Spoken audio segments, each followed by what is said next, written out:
Good evening. I'm delighted to be joined today by the Chief Scientific Advisor, Sir Patrick Vallance, and by Professor Peter Horby from the University of Oxford's Centre for Tropical Medicine and Global Health. Today, I'm actually going to let them do most of the talking as they have some news to share on a new treatment for coronavirus. But I will start by updating you briefly on the latest data. The first slide, please. We've had 6,981,493 tests for coronavirus carried out or posted in the UK. This includes 113,107 carried out or posted yesterday. Of those, 298,136 have tested positive, an increase of 1,279 cases since yesterday. The second slide shows the latest data from hospitals. 410 people were admitted to hospital with coronavirus in England, Wales and Northern Ireland on the 13th of June, and that's down from 438 a week earlier and down from a peak of 3,432 on the 1st of April. 385 coronavirus patients are currently in mechanical ventilation beds in the UK, down from 513 a week ago and down from a peak of 3,301 on the 12th of April. The third slide shows what's happening in hospitals across the country. There are now 5,254 people in hospital with coronavirus in the UK, down 16% from 6,282 a week ago and down from a peak of 20,698 on the 12th of April. The fourth slide shows the daily figures for those who have sadly lost their lives after testing positive for coronavirus. And across all settings, the total number of deaths now stands at 41,969, and that's an increase of 233 fatalities since yesterday. And although those figures are still very sad, they do show that we're making good progress in controlling the spread of the virus. Tests are up, cases are down, hospital admissions down, the number of patients overall in hospital and specifically those on mechanical ventilation beds, both down. And of course, while each death is one too many, deaths, to repeat, are coming down too. And that progress has, of course, only been possible thanks to the dedication of the British people as we work together to beat this virus by observing the lockdown, sacrificing contact with friends and families. Everybody has played their part in bringing the virus under control. So it's critical now that we hold our nerve and don't throw away the progress that we've made.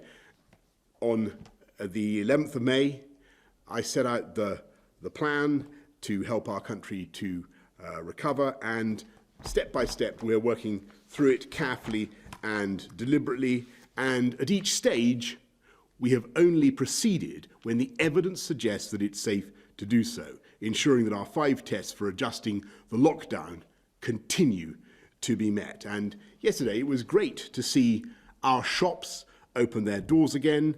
Our retail sector, I think, has done a fantastic job making sure that they are COVID secure, meaning they can open in a way that's safe both for staff and for customers. And it was great to see so many people out shopping whilst observing social distancing, quite a lot of them.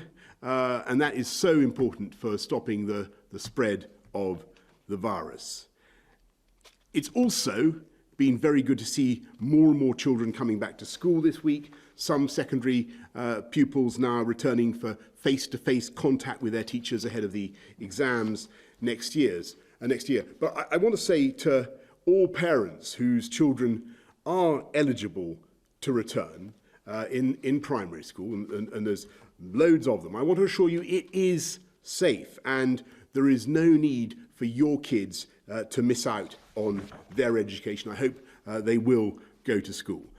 I know that people want us to go further with our changes to the social distancing measures, and I'm all too aware that the 2-metre rule has big implications for schools and for many other sectors. And, I want you to know I absolutely hear those concerns and will do everything in my power to get us back to normal as soon as possible.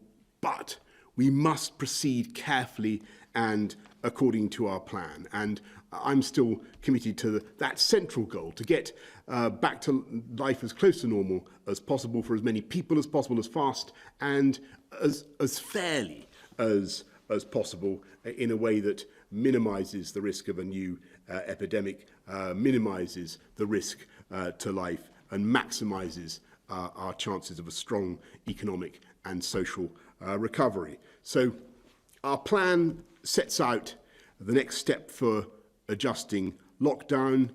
You may remember for personal care, for the hospitality and leisure sector, for gatherings in places of worship, other public places, a lot more to come. And that, as you know, will happen no earlier than July the 4th. And we remain absolutely committed to that plan, and we'll say more about how we are going to be taking it forward.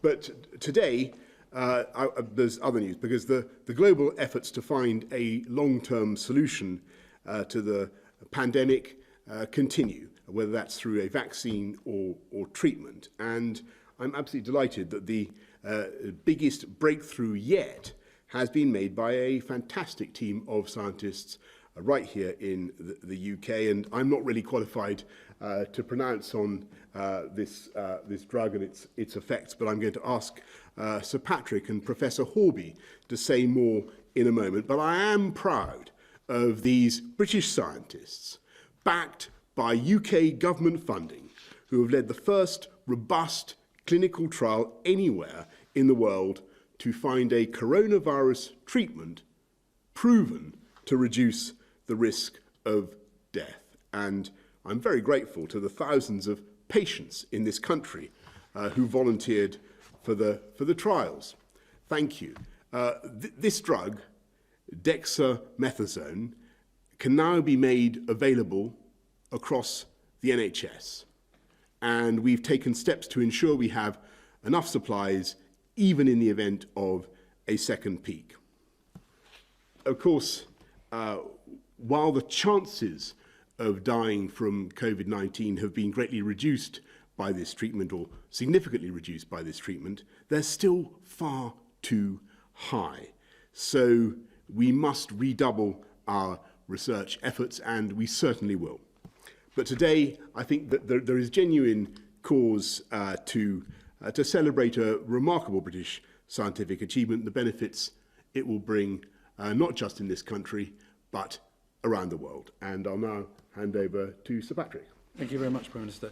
So the way in which we find out whether drugs work is through clinical trials, and I think this is an extremely good example of a clinical trial that's been very well conducted. It's had large numbers of patients enrolled across the UK, and Peter Horby, who has led the study, will say more about it in just a minute. It's called the Recovery Study, and I just want to send a few moments to sort of thank some of the people involved. I'd like to thank the investigators who have put this together and led it so effectively, all of the people in the NHS who've been part of actually making this happen. Of course, the funders who allowed this to happen, that's both the MRC and the National Institute of Health Research, NIHR. Actually thank some of the other people involved behind the scenes as well, such as Jonathan Van Tam, and most importantly, the patients who volunteered to be part of this study. But rather than me talk about it, it's much more important to hear from Peter Horby, who led this and really has driven the whole thing through. Peter.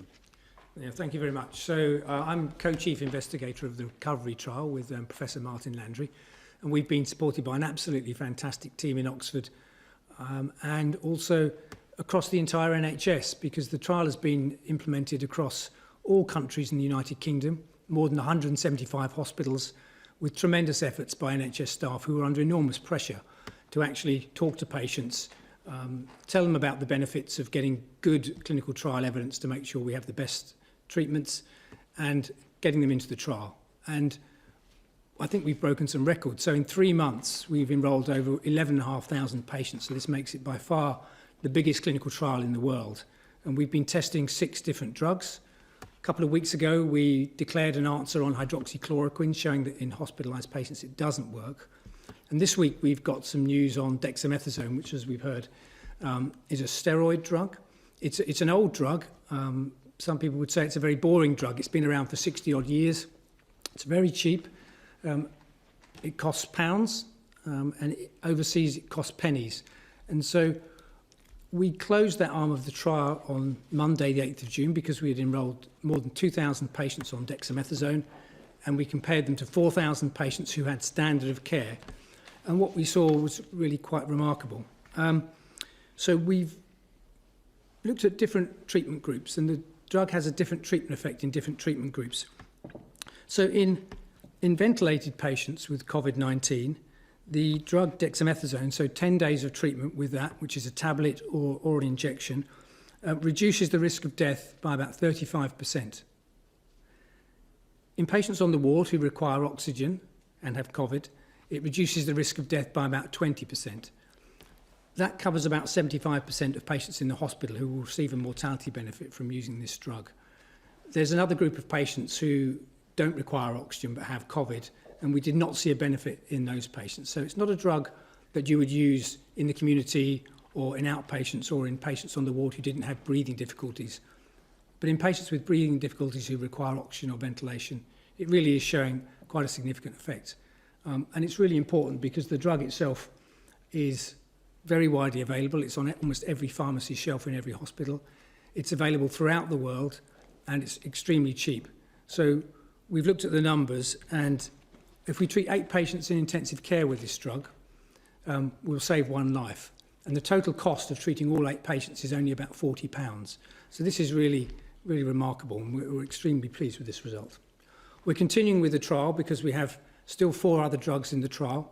And what we hope is we can build on this very strong foundation with adding additional drugs and continue to bring down the case fatality rate. And so I think this is a really good news that we've now got a treatment that almost every patient can take, and they will get benefit from it. Let me just add a couple of things to that. The important thing is this is the first medicine that's been shown to reduce death in any group with COVID, and that's the start of something. So it shows this is possible to do, and as other drugs get looked at, the hope is that they'll add on top of that, and you'll add beyond the 25 or 35% change that Peter's talked about. So this is the start of something important. It shows it is possible to reduce the inflammation and the outcome in patients with lung disease in hospital, and it's the start of other drugs which might be added on top of it to make an even bigger effect in due course, we hope. Thanks very much, Peter and Patrick. And we're going to go now to questions from the public. So can we go please to Trevor from Northamptonshire? With the World Health Organization and other countries opting to have a social distance of 1 metre, when will the government move from 2 metres to 1 to be in line with these countries? Thanks very much, Trevor. And I think that's the question that obviously I'm being asked the whole time now. As you know, the advice is that 2 metres is more effective at reducing the risk of transmission of the virus between us, and that's why we've been going for 2 metres. Lots of countries go for 2 metres. That's the advice that we've had from our scientists. But it's also my view, and I think an increasingly widespread view, that as we get the numbers down and we get the rate of infection down in the country, then the statistical likelihood, Trevor, of any of us actually being next to somebody, whether 2 metres, 1 metre or whatever distance, who has coronavirus, is going down the whole time. So we are keeping it under constant review, and as we depress the numbers, as we reduce the incidence, I think we'll also have a strong case for reviewing those measures as well. And I hope to be able to do that, but I'm afraid to say we can't do it yet. We need to continue to make progress.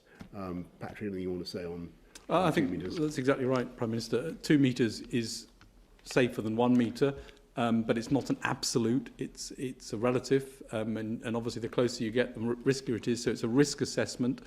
And as we've said in the evidence that we've given scientifically, that there are things you can do to reduce the risk on top of that, including being side by side rather than face to face, back to back, in a good ventilated space. The risk is lower outside, and face coverings can help when you're in crowded spaces where you can't avoid but to be close to somebody. So there are times in which this can be changed, and that evidence, of course, can then be the basis of a policy decision on what the right distance is that should be mandated or put forward as the rule to follow. So I don't think 2 metres is some sort of absolute cut-off that never changes.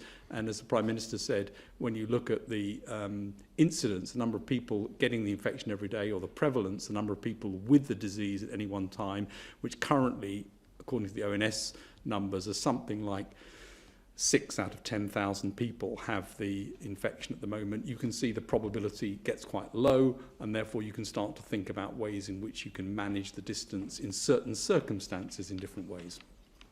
Absolutely. Peter, anything you want to add on the 2 metre rule from the point of view of okay, good. Well, look, I mean, Trevor, the answer is, we're getting there. Please, people, I know people are very, very impatient about this. We're making as much progress on that as we can, and watch this space, because we absolutely hear you. Can we go to Terry from Hawley? And Terry says, the latest funeral advice and recommendations were provided on May the 18th. Can you provide an update to these, and have these been relaxed for mourners given the relaxations and easing of lockdown that have since taken place? Terry, what I think I can say is that we do think that people should be able to attend funerals, provided they observe social distancing and follow the basic rules. And I think that we totally understand on compassionate grounds why people need to attend funerals, and we'll be saying more about what we can do more generally to relax social distancing rules as we come up to July the 4th. Patrick, anything you want to say more on funerals? Thanks very much, Terry. Can we go to Vicky Young of the BBC, please? Vicky. Prime Minister, you've talked a lot about levelling up and tackling inequalities in Britain, but it's taken a campaign by a 22-year-old footballer to force you into action on free school meals. Have you lost touch with those that you promised to help? And I've also got a question to Sir Patrick Vallance about dexamethasone. Could this treatment mean that in future, if there were to be a second wave, that we might not need to take such extreme lockdown measures? Thanks very much, Vicky. Well, actually, I mean, I talked to Marcus Rashford today and congratulated him on his campaign, in which, to be honest, I only became aware of very, very recently today. And I thank him for what he's done. I think he's right to draw attention to this issue. Basically, we've got large numbers of kids who haven't been able to get back into school. We've got a problem about getting kids back into the school in the way that we would want, for the reasons that people understand. Though actually there are lots of kids who could go back to school now who aren't going back to school, and I'd like to see that. I'd like to see that happen. But I do think it's right that we should be looking after families of the vulnerable, most vulnerable, the neediest right now, and that's why we've got the COVID summer food plan, which we've announced today, and I hope it will make a big difference to those kids and to those families. Can we go to? Oh, sorry. Yes. Sorry. Peter may want to come in on this, but just remember, this drug doesn't stop you catching the disease. It doesn't stop you going into hospital with the disease. It reduces the death for those who are in hospital who require oxygen, or in ICU and require oxygen. And it's a very important effect. But as Peter said, it's roughly 1 in 8 who survive as a result of this. A very important effect, but certainly not an effect size that would say, well, therefore you don't need to worry about the other measures to try and reduce the spread of this infection. Peter, do you want to add to that? Yes, I mean, I would add to that. It's great to have an effective treatment, but we need to build on that. We still, I think, have got some room to improve the survival rates quite markedly, but it's only part of the measures to control this disease. We also need very good vaccines, and if need be, to reintroduce social distancing measures if we see transmission increasing again. Thanks, Vicky. Can we go to Dan Hewitt from ITV? Thank you, Prime Minister. Two questions, if I may. The first, we're in Smethwick today, filming with families who are reliant on the free school meal voucher scheme that you set up. Three of the families have said to us they remember you specifically saying that you would do whatever it takes to help them get through this crisis. You've just said it's the right thing to do to help the neediest families to introduce the scheme over the summer. But why did it take a 22-year-old footballer to embarrass you into changing your policy? And secondly, if I may, how can you reassure your old friend David Cameron that merging the Foreign Office and DFID won't, as he says, cause less respect for the UK overseas? Well, Dan, first of all, on the summer food support scheme, I think it is, as I say, I think it is the right thing to do, and I do congratulate Marcus Rashford on his campaign. And we set out a voucher scheme for the first couple of holidays. Clearly, free school meals should generally apply in term time. That's what that's what they're there for. But we have to understand the pressures that families are under right now, and that's why we've responded as we have. And as I say, I think it's the right thing to do, and it will help the kids from the families that really need it. And on your second question about what we're doing with DFID, well, look, I mean, I think we've got to be. This is a fantastic opportunity for this country to make the most of our enormous influence abroad and maximise the UK's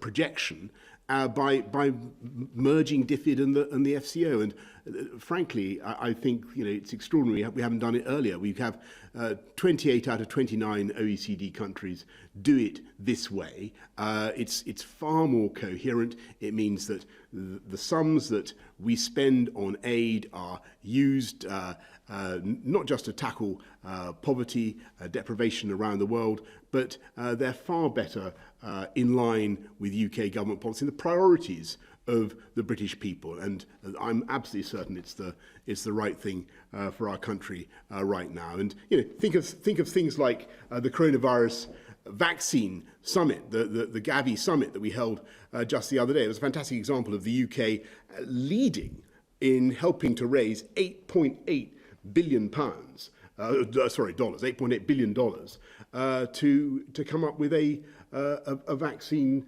not just for coronavirus, but to help vaccinate kids around the world and solve all sorts of problems. So what we're trying to do is put that idealism and that mission to improve the world, to save kids, to encourage female education at the heart of UK foreign policy.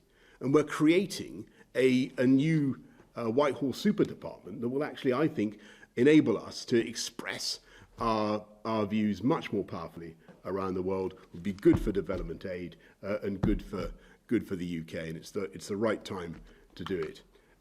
Sam Coates, please, from Sky. Thank you, Prime Minister. To Patrick Vallance and Peter Hornby, on demoxyzone, how quickly can people in the NHS who are suffering breathing problems expect to get this treatment? Is there an expectation that it will be available pretty much now for anybody who needs it in the UK? And Prime Minister, we understand that this drug has been put on the government's export ban list, which means that companies can't buy it up and export it to other countries. On the day that you've given a speech about global Britain, that doesn't feel very global Britain to me. Can you explain the rationale behind that decision? And as part of your decision to merge the International Development Department and the Foreign Office, you seem to signal a very big shift in foreign policy, taking aid money away from Zambia and Tanzania and giving it to relatively rich countries like Ukraine. Can you just spell out a bit more of your thinking behind that surprise decision, and why was that now? Well, first of all, on what you're saying about dexamethasone and the ban on exports, I'm not aware of that. Patrick, are you aware of any? I'll have to come back to you on that. Sam. But on your, it sounds. I mean, dexamethasone, as I understand it, is a drug that is produced around the world. I mean, and you know, perhaps Peter and Patrick might like to comment on this, but it's produced very cheaply in India. It's produced in Thailand. It's produced. I think it was first identified in 1957. A steroid. So you know, it's been around a long time. I'll have to come back to you on your suggestion that we ban the export of dexamethasone. It sounds peculiar to me, but we'll certainly look into it. On your question about reprioritization of aid budgets, no, that's not what's happening. That's not what's happening. What we want to do is to make sure that we get better bang for our buck. The British taxpayer spends a huge amount on aid, and quite frankly, in my view, as somebody who observed things very close up, I'm a huge fan of what DFID has done. I'm a massive admirer of the dedication, idealism of our aid professionals. But what I want to see is greater integration of that passion and that commitment with our overall foreign policy objectives. And we can do that, and we can make much more difference around the world if we act as one global Britain with one focal point in the countries where we're represented, and we're represented obviously around the world, with the ambassador in that country leading and really conveying a single message from the United Kingdom about our priorities, whether it's female education or human rights or whatever it happens to be. And that is the way to get more bang for our buck. I passionately believe that it's the right thing to do, and this is the right time to do it. All the other countries are going this way, even if they previously had separate aid departments. They've been folding them in, and now is the time for us to create this really powerful, unified voice for international policy. I think there was a question for you, Patrick. Sorry. And I'm bringing Peter as well. But I mean, the first thing to say is dexamethasone is inexpensive, very widely available, and the really exciting thing about this study is not only that it works, but it means it can work across the world. This is a change of practice. It doesn't require complex manufacturing owned by one company that can't produce it in scale. This is a drug which can immediately be used across the world for this condition, and that's such an important thing. And your question was, what are we doing here? And the CMO will be issuing guidance to say that this should be used for clinical practice, and that's what I expect to happen shortly as he releases his guidance. So the idea is to get on with this, and certainly to try and make this as available as possible everywhere in the world, which is part of the excitement. I don't know, Peter, whether you want to add anything to this. No, I mean, it's of all the drugs in our study, it's the one that I'm most excited about and most pleased that we've got this positive result, because it's very stable. We know it extremely well. It's been used for 60 years. It's in the cupboards now. You know, the doctors can walk across to the pharmacy cupboard in 5 minutes and they can prescribe it. They know how it works and they know it's going to help. And so it can be done this evening. It's fantastic. Thanks very much. Jason Groves, Daily Mail. Thanks, Prime Minister.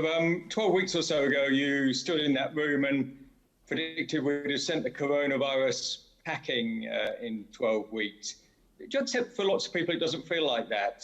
People can't send their kids to school. They can't hug their loved ones. Even you can't get a haircut.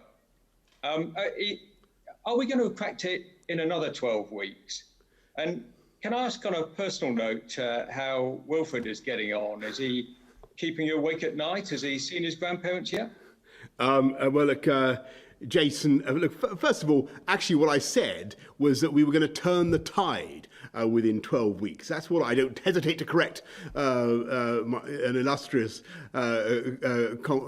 correspondent such as yourself. But I said we would turn the tide, and I really think we did. Within 12 weeks. If you look at where the disease is now, we went through the peak. We've flattened the sombrero, whatever I said we were going to do. We did that. I think that as a result of the actions that the British people took, we saved many tens of thousands of lives at the least, and we're coming through this. Of course, it's a very difficult time for this country, but we are coming through it. And yes, I do think that we're now starting to see with drugs like dexamethasone, the idea that perhaps you could combine that with with other things. We're seeing the first chink of light, which I was perhaps a bit dubious about. We're seeing the first chink of light, and the hope that there will be preparations, treatments, there already are, that can make a big difference to mortality rates. And as you know, we're making big investments in vaccines. Now, all of that, none of that negates the importance of us continuing to follow the rules, to control the virus and save lives. And I think people do understand that. We've turned the tide on it. We haven't yet finally defeated it. And that is the reality that we have to face. I think people do accept that, but I also think people are absolutely resolved to defeat it. And I can assure you, Jason, that we will. And as for your other question about Wilfred, well, I never normally comment about these sorts of things, but it's all fine so far. Thanks, Jason. All doing well. Was that? I think that was Jason's only question, was it? I think there are no scientific questions there. Let's go to Sophia Slay from the Evening Standard. Sophia. Thank you, Prime Minister. My first question is for the scientists. The Evening Standard understands that there is a huge demand for data from post-mortem tissue samples of coronavirus victims. Would you encourage more post-mortem research and encourage families to give their consent? And my second question is for the Prime Minister. Spain says it's considering imposing quarantine restrictions on UK visitors unless the British government lifts its own 2-week isolation rule. What is your response to Spain today? And secondly, will you be talking about a travel corridor with France when you see President Macron later this week? Thanks very much, Sophia. Sorry, there were questions. Do you want to address the scientific question first, Patrick? Well, clinical research in all its forms is incredibly important for this disease. It's a new disease which we are trying to learn about. I think the example of the recovery study, which Peter and Martin Landry have led so effectively, is an absolute landmark in understanding where something could make a difference. And clinical research in all its forms can involve taking blood samples, it can involve taking tissues in order to understand what's happened to the tissues to pick up virus. It can involve x-rays and scans and other things to look at it. And it also involves the use of post-mortem tissues sometimes in order to understand more about the causes of death and the way in which the virus can affect different organ systems. And so that is an important part of understanding this disease and has always been an important part of understanding new diseases, understanding old diseases better, and trying to make sure that the treatments are therefore targeted in the right way. So post-mortem research is an important part of the research system, but there are many, many other parts as well. Peter, do you want to add to that? No, I would completely echo that. This is a brand new disease.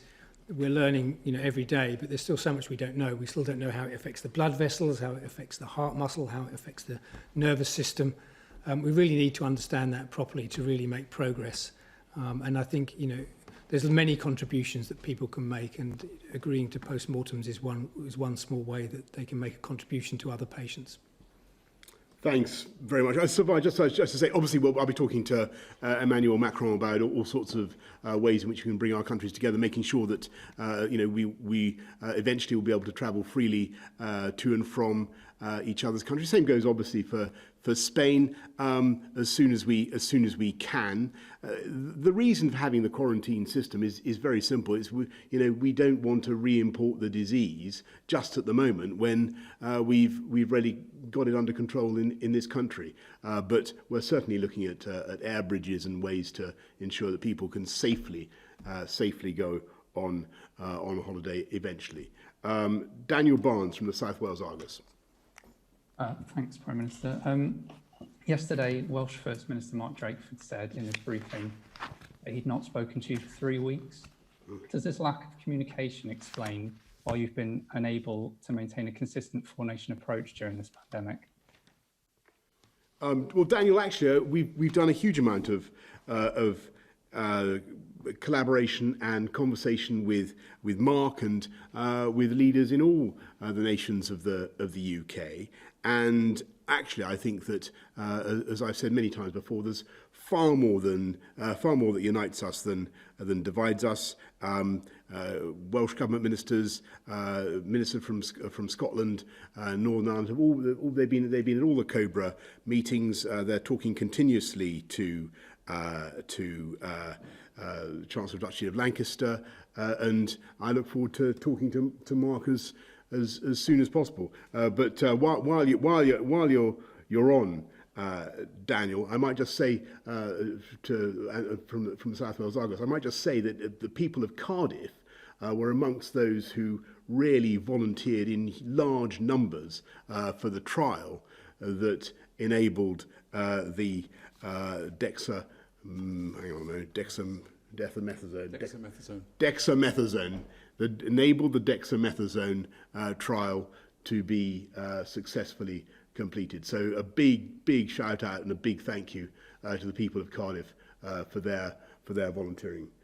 Would that be right, Peter? Yes, I mean the whole trial has been a huge effort across all the 4 nations with fantastic recruitment. Our top hospital was in Leicester, but we had fantastic recruitment from Wales and Scotland and Northern Ireland as well. So it's been a huge national effort. Good. Thanks very much, everybody. Thank you, Daniel. Thanks all. Thank you.